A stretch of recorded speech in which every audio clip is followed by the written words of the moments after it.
Hola, buenos días. Gracias por estar aquí acompañándonos en esta aventura, una aventura que consiste en rastrear los orígenes de este programa en línea de matemática educativa. Esta es nuestra segunda parada en esta aventura, una segunda entrevista, y en esta ocasión tengo el gusto de entrevistar a un colega y amigo de aquí del programa. Apolo, muchas gracias por estar aquí en esta entrevista. Apolo, una breve introducción, no de su trayectoria escolar, académica, que es amplia, es muy vasta, pero es una breve introducción de sus orígenes en el PROME. Él es uno de los iniciadores, de los creadores del programa. El programa inició oficialmente en agosto, el 31 de agosto. El Consejo General Consultivo del Instituto Politécnico Nacional avala el programa de matemática educativa como un programa oficial que se va a dar en línea, y a los 2 meses, Apolo entra en este proyecto, en esta nueva propuesta, nueva oferta académica que da el Politécnico, y esa es una de las principales razones por las que le pedimos a Apolo que nos brindara un tiempo de su vida para platicarnos sus experiencias, sus visiones, que nos comparta sus sufrimientos, ¿por qué no?, sus alegrías en estos primeros inicios del 2000, incluso de este milenio, en el que el PROME apenas se gestaba. Apolo, si no tienes inconveniente, podemos comenzar con una pregunta que a su vez se la hice también a Javier en la primera entrevista. Ya han pasado 20 años del inicio del PROME, casi 20 años. Ahora, desde una posición histórica, una perspectiva, una posición actual, pero viendo hacia el pasado, cuéntanos esas dificultades y retos que tuvieron que enfrentar estos iniciadores del PROME, que fueron, por cierto, pocos relativamente hablando, pocos en número, pero parecía que se multiplicaban ustedes haciendo un esfuerzo grande para arrancar con este proyecto. Cuéntanos, Apolo. Gracias, Isaías, por la invitación.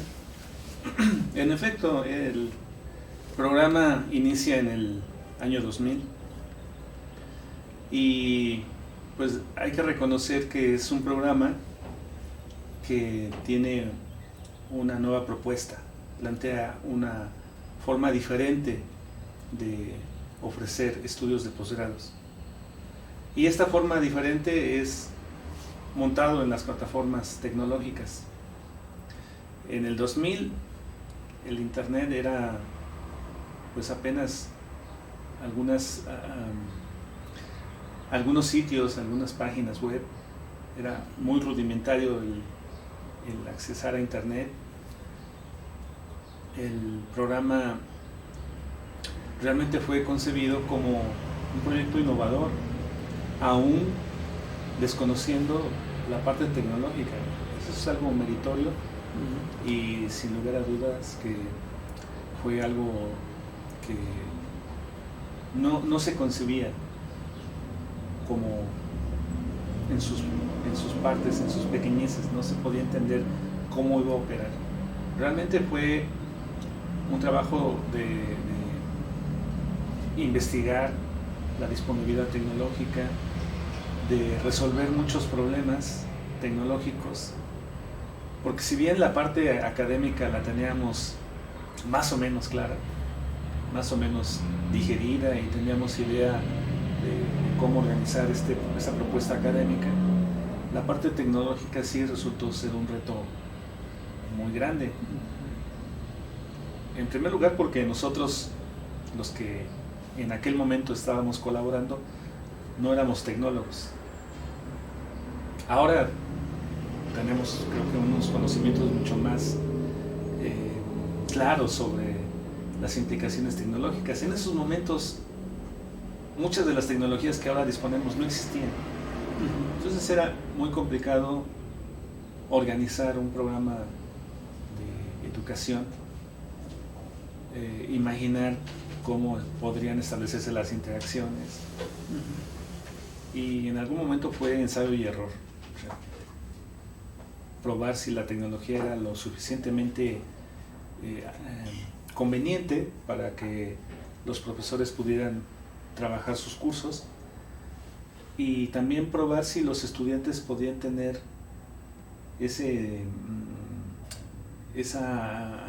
habilidad, esa capacidad para poder involucrarse en los cursos montados en internet.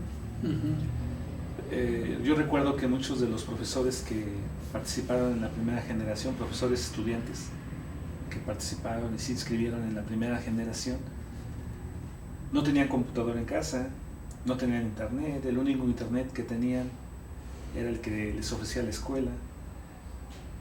Eso, pues, unas desventajas muy grandes, porque prácticamente tenías que imprimir todos los contenidos en la escuela, llevártelos, al día siguiente enviar la información. Era muy complejo para muchos profesores. Para nosotros mismos también fue muy complicado, porque Cicata, quien fue quien nos recibió, quien nos dio el espacio. Bueno, Cicata es un centro de investigación que está alejado de la red central de comunicaciones del Politécnico. La señal telefónica y la señal de internet venían por microondas en aquel momento, y era muy complicado. Teníamos limitaciones muy serias de internet. Casi no teníamos disponibilidad de este servicio. Se caía cada rato, no teníamos señal, o si llovía no había señal, no había internet. Entonces tuvimos que buscar formas. Me acuerdo que algunos de los cursos los grabábamos en disco, las conferencias las grabábamos en disco y las enviábamos por correo a los estudiantes. ¿Un correo postal, claro, no? Correo postal, sí, claro. Claro, correo postal. Algunos trabajos de los estudiantes los recibíamos por mensajería, por correo postal también, porque no había forma de transmitir un video. No había plataformas como las de YouTube ahora, sí, no había. Entonces, viendo el PROME desde ahora, desde 20 años después, pues fue una osadía, porque no había condiciones, no había suficientes recursos, no había personal, incluso no teníamos apoyo humano. Éramos muy pocos los que estábamos colaborando. Pero creo que fue coyuntural el asunto. Iniciamos un nuevo milenio. En el Politécnico había un discurso acerca de las innovaciones tecnológicas y cómo estas iban a afectar las propuestas educativas. Y por otra parte, pues el Politécnico siempre ha tenido una vocación de poner la técnica al servicio de la patria. Y supongo que para muchos fue, pues, interesante preguntarse si estos proyectos de educación en línea podrían tener sentido, y me imagino que para algunos que estaban en el Consejo Consultivo fue interesante, yo supongo. Yo desconozco esa parte. Pero finalmente hubo una propuesta, hubo quienes la defendieron. También nos enfrentamos a personas que no creían en el proyecto, y que incluso muchos años después, seguían sin creer en el proyecto. Pero a la vuelta de los años hemos superado esas dificultades, porque las dificultades técnicas finalmente son técnicas y de alguna forma se pueden superar. Creo que el núcleo, la parte importante del proyecto, fue la consistencia de los contenidos, de los cursos, el desarrollo de la matemática educativa que nosotros pudimos conformar en estos cursos, y el apoyo de muchas personas de fuera de la institución. eso es importante señalar. Hubo muchos profesores que desde sus universidades apoyaron al programa, y sin lugar a dudas que sin el apoyo de estos personajes hubiera sido muy complicado. Creo que la parte más importante de ese trabajo de hace 20 años fue también creer en el programa, fue creer en que era posible y creer que este tipo de educación, este tipo de programas podrían ser en verdad útiles para los profesores de diferentes regiones. De verdad lo creíamos en ese momento y lo seguimos creyendo, obviamente. Pero estábamos muy entusiasmados de saber que había profesores que estaban en otros países, había profesores que estaban en estados de la República, en diferentes estados de la República, no solo en ciudades, sino también en comunidades apartadas, aún con estas dificultades tecnológicas del Internet. Pero creíamos que era también, además de un programa de posgrado, del Politécnico, para profesionalizar, para generar investigadores, también sabíamos que era un proyecto social, de poder ofrecer este servicio educativo a quien no tenía otra forma de involucrarse en estudios de posgrado. Sí. Más o menos esta es la descripción sobre este primer punto. Interesante lo que comentas. Me voy a quedar con una de las últimas partes que dijiste sobre una creencia muy arraigada, una creencia muy sólida en este proyecto. Como coincido contigo, las dificultades técnicas se superan, incluso las de espacio, que ya ahora haré una breve pregunta sobre eso para que me ayudes a comprender y nos ayudes a todo el público que nos ve a comprender esas dificultades de espacio. Pero regresando a la parte de la creencia, creo que eso fue un motor que no se ve, pero que es decir, no se ve en el interior, pero sí se ve en todas las actividades que ustedes tenían que hacer y dificultades que tienen que superar, siempre con la mente puesta en que este proyecto iba a funcionar. Y regresando a la parte de las dificultades, nada más en un punto que platicábamos aquí tras bambalinas sobre las dificultades de espacio, cuéntanos un poco para que el público lo conozca y sepa que en realidad pues el PROME se aprueba oficialmente, pero no hay un lugar físico donde albergarlos. Así es. Y ese es uno de los retos que ustedes tenían que pasar, ¿no? Así es. Sí, en efecto. El proyecto del programa de matemática educativa sí se situó en el CICATA, se propuso desde el CICATA, pero eso fue también con el apoyo del director de aquel entonces, quien dijo, sí, hagamos el proyecto, es interesante, pero del respaldo a los hechos siempre hay cuestiones complicadas. Entonces, en efecto, teníamos la aprobación. Yo me incorporo en octubre, el posgrado, el programa se autoriza oficialmente el 31 de agosto y no tenemos oficialmente un lugar, aunque CICATA estaba asignado. Bueno, pues CICATA también en aquel momento era muy complicado el ambiente en CICATA, porque era un centro muy nuevo y además tenían proyectos, tenían sus propias dificultades como centro de investigación nuevo y como grupo académico nuevo, sus propias problemáticas. Entonces estuvimos trabajando en algún momento en Allende, en el edificio de Allende, para atender a los estudiantes, recibir documentación, ahí teníamos disponibilidad de internet y computadoras, ahí les dábamos una asesoría muy rápida, porque pues los que vivían en la zona metropolitana pues podían tener esa atención personal, tecnológica y de administrativa. Los que estaban fuera no había otro modo más que el correo postal y el teléfono en ocasiones. Entonces estuvimos allá en Allende, después nos asignan aquí un espacio muy pequeñito en el área de ahora el posgrado de tecnología avanzada, un escritorio justo a la salida del baño de mujeres, donde seguíamos recibiendo documentos y donde teníamos una sola computadora con conexión a internet. Este internet malísimo porque era un internet por microondas, pero pues ahí nos turnábamos los que en aquel momento participábamos: Liliana Suárez, Javier Lezama y yo. Nos turnábamos el lugar porque no había forma de estar ahí los dos, era imposible, o los tres.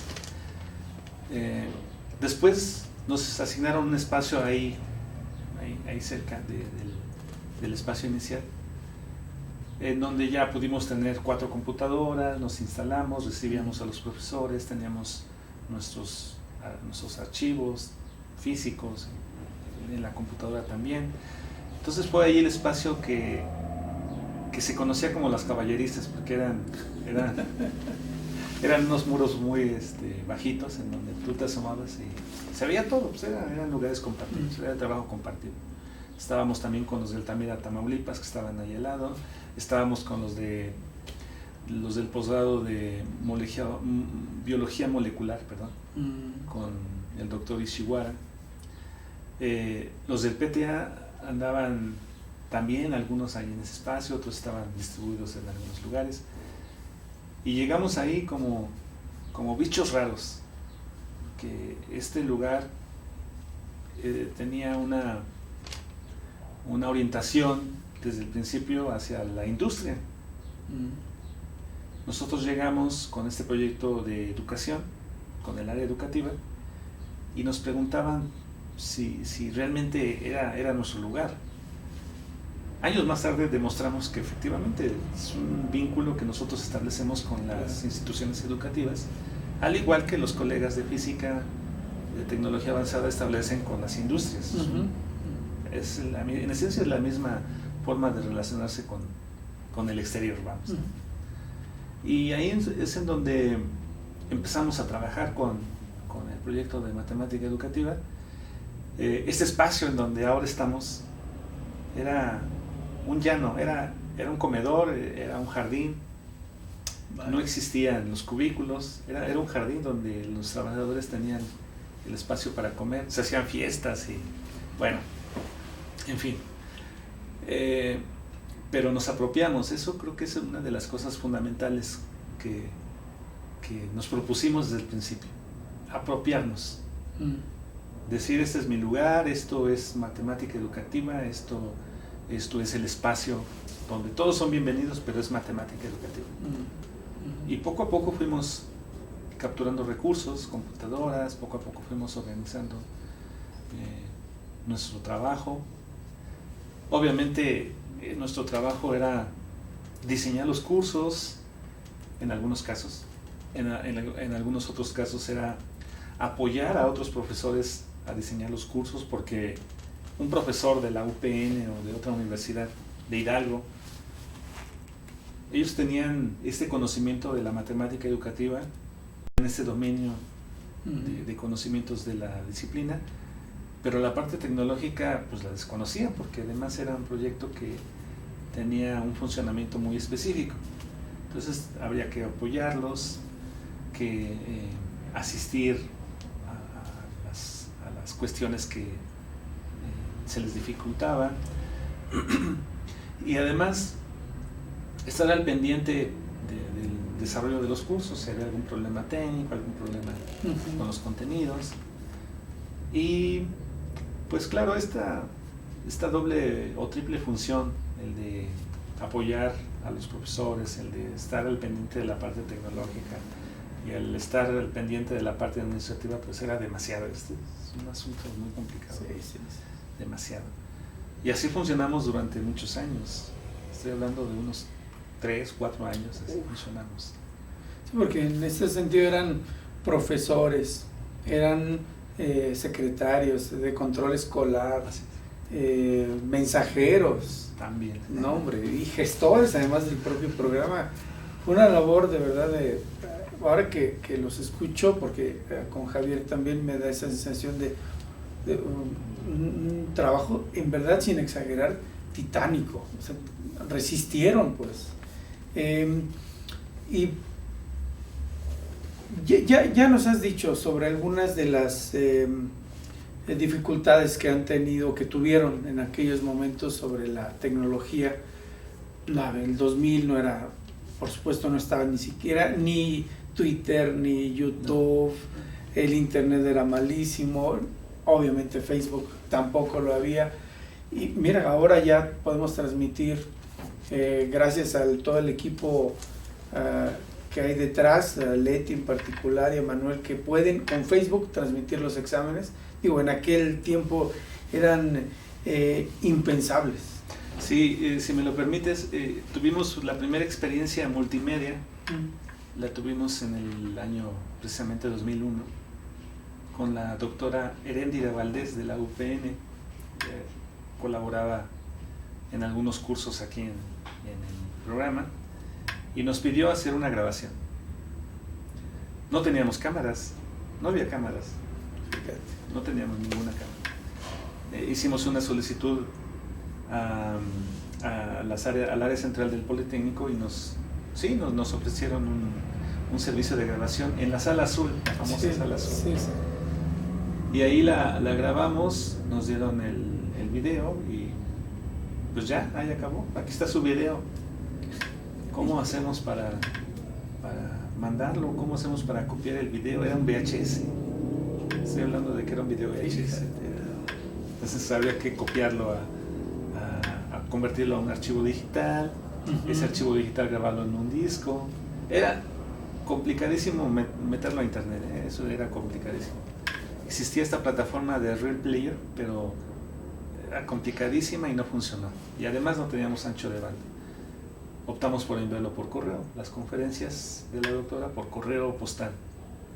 Y los que estaban en esta zona metropolitana de la Ciudad de México, dejarlo en vigilancia para que pasaran y recogieran su video para hacer el trabajo, la tarea.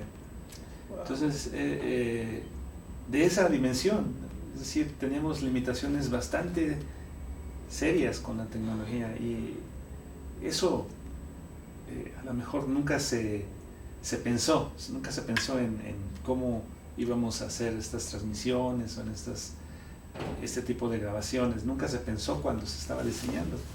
Por eso decía que era un proyecto muy arriesgado, pero pues sin lugar a dudas fue visionario en este sentido, fue visionario.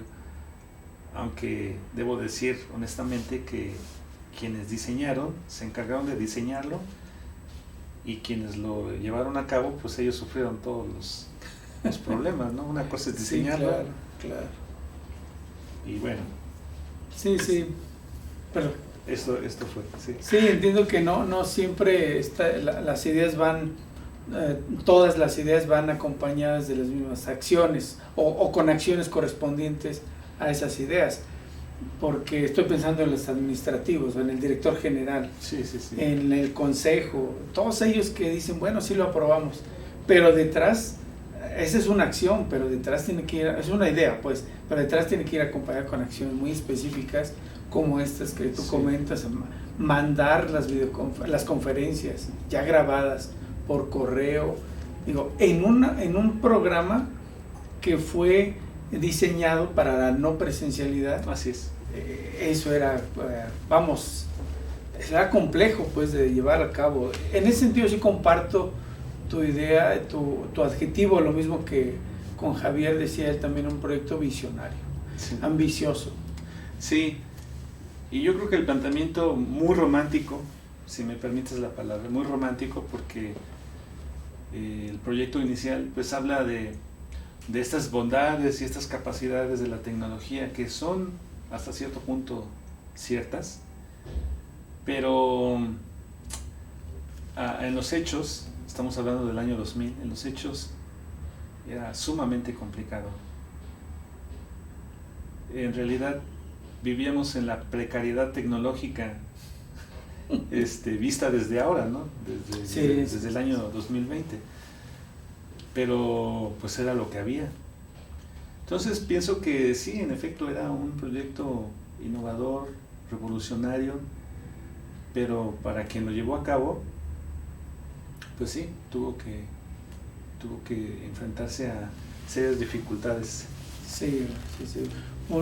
Dificultades muy serias. 3, 4 personas encargadas de todo este trabajo era una dificultad seria, y sobre todo pues era un proyecto académico, vamos, y respaldado por una institución.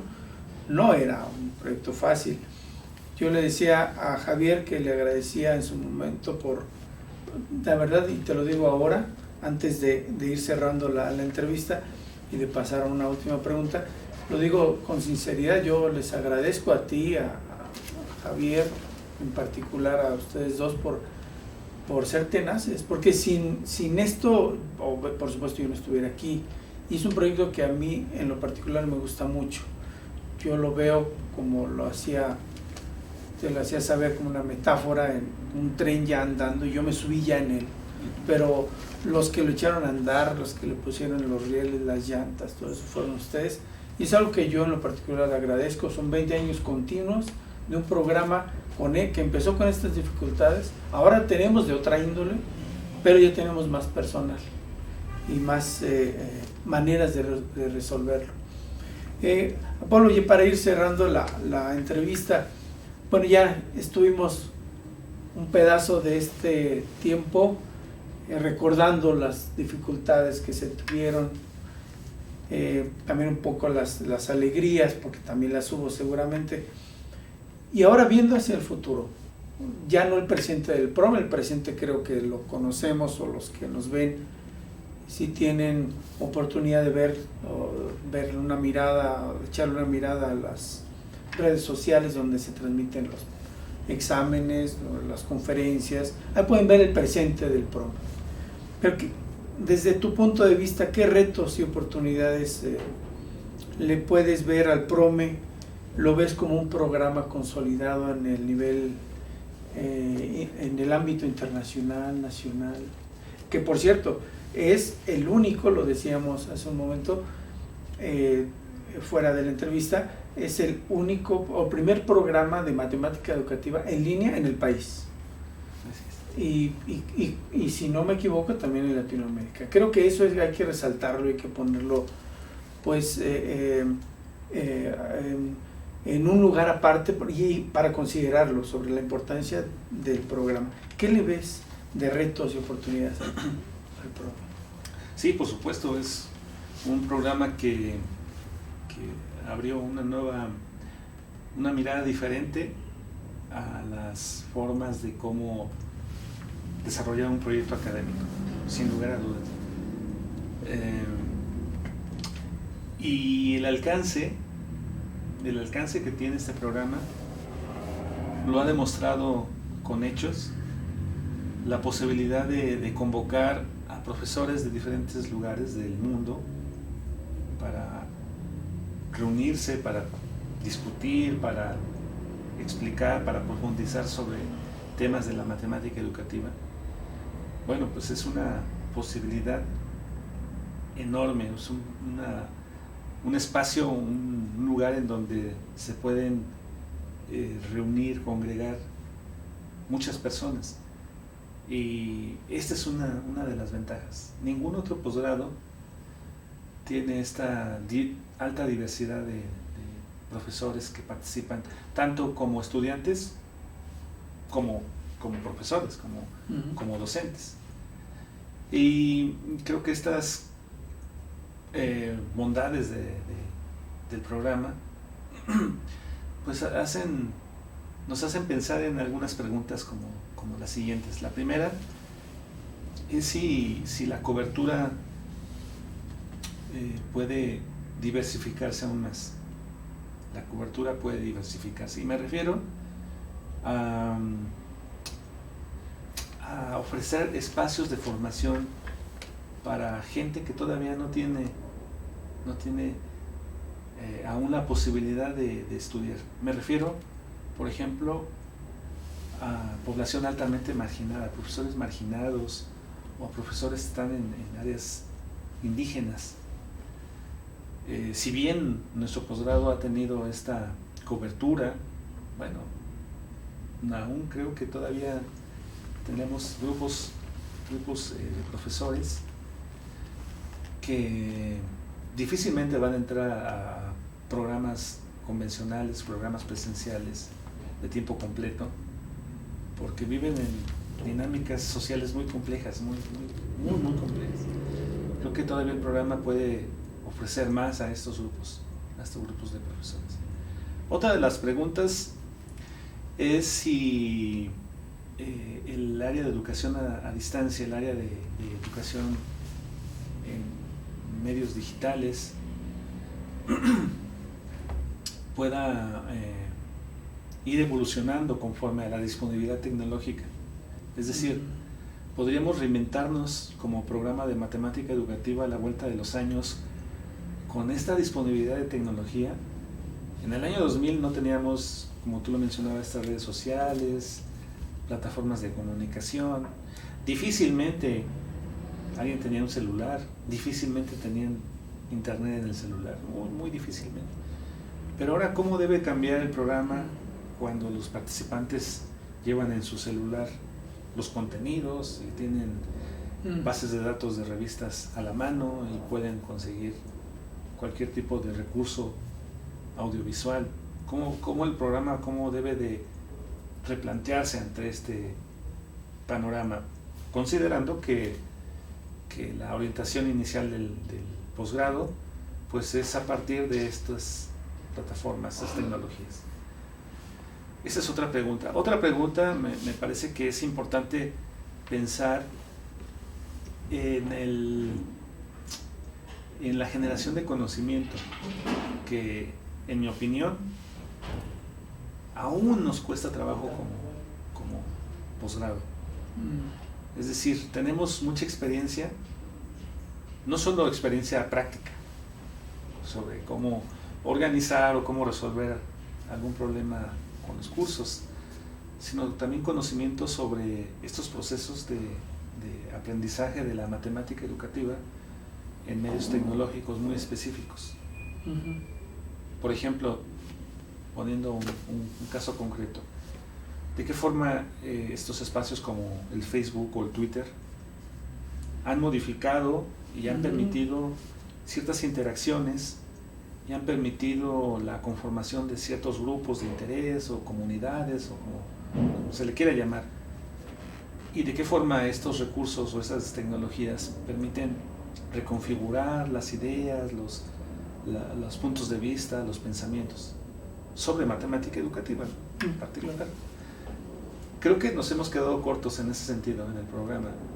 Si bien nuestra área de especialidad es la matemática educativa y vemos que pues estamos de lleno trabajando en estos proyectos sobre matemática educativa, creo que el conocimiento que podemos aportar sobre esta experiencia es muy amplio y todavía no lo hemos explotado.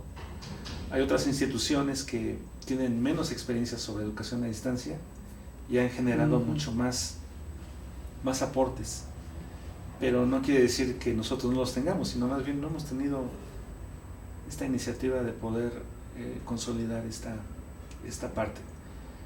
Y finalmente creo que otra pregunta es si el programa de matemática educativa puede tener nuevas vertientes. Nosotros iniciamos en el 2000 como un programa que tiene esta misión de ofrecer un espacio de formación a profesores de diversas regiones, pero si no mal recuerdo, en el 2007, 2008 iniciamos un diplomado que se ofreció también a profesores, particularmente de un área